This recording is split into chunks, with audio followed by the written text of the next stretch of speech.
Good morning everyone. Myself Meenakshi Koranga and my topic is KBS guided by Mr. Neeraj Kandpal sir and presented by Meenakshi Koranga. We are second semester from Inspiration College of Teachers Education. केंद्रीय विद्यालय संगठन यानी KBS। केंद्रीय विद्यालय संगठन का परिचय। केंद्रीय विद्यालय भारत में प्राथमिक व माध्यमिक शिक्षा का प्रबंधन है जो मुख्यतः भारत की केंद्र सरकार के कर्मचारियों के बच्चों के लिए बनाया गया है। इसकी शुरुआत 1963 में हुई तथा यह तब से भारत के केंद्रीय माध्यमिक शिक्षा बोर्ड से अनुबंधित है। इस समय भारत में केंद्रीय विद्यालयों की संख्या 1225 है। इसके अतिरिक्त विदेश में 3 केंद्रीय विद्यालय हैं जिनमें भारतीय दूतावासों के कर्मचारियों तथा अन्य प्रवासी भारतीयों के बच्चे पढ़ते हैं।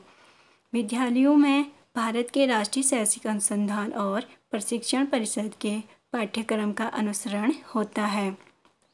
सभी केंद्रीय विद्यालयों का संचालन केंद्रीय विद्यालय संगठन नाम की संस्था करती है। केंद्रीय विद्यालय संगठन। केंद्रीय विद्यालय संगठन की स्थापना 1962 में हुई थी। केंद्रीय विद्यालय संगठन का शैक्षिक बोर्ड केंद्रीय माध्यमिक शिक्षा बोर्ड है। केंद्रीय विद्यालय संगठन का प्राधिकारी मानव संसाधन विकास मंत्रालय है।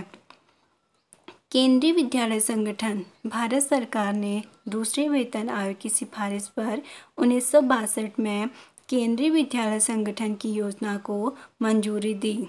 शुरू में विभिन्न राज्यों में स्थित 20 सेना रेजिमेंटों के 20 स्कूलों का सेंट्रल स्कूलों के रूप में अधिग्रहण किया गया था।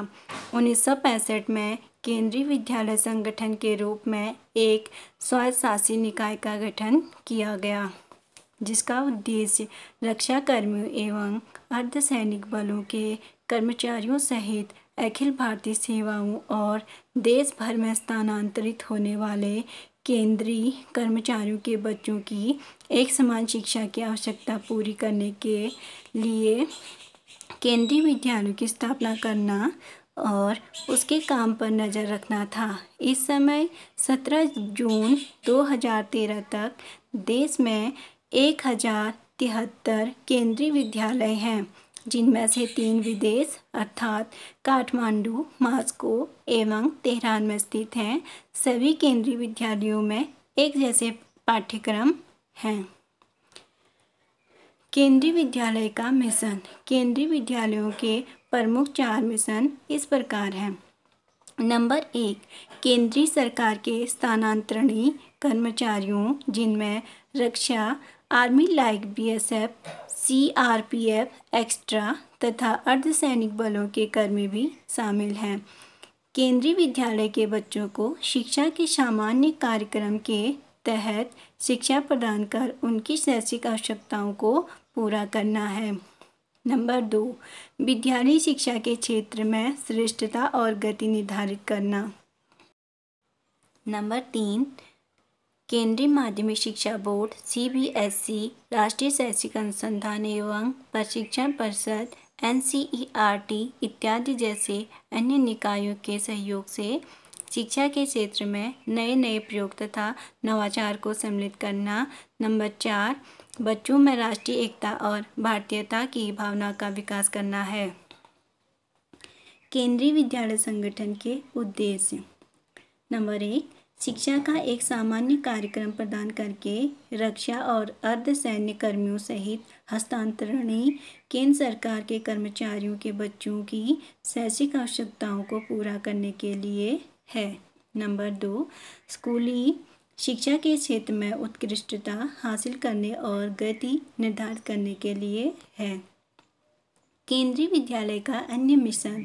नंबर 1, केंद्रीय सरकार के स्थानांतरणीय कर्मचारियों जिनमें रक्षा तथा अर्धसैनिक बलों के कर्मी भी शामिल हैं।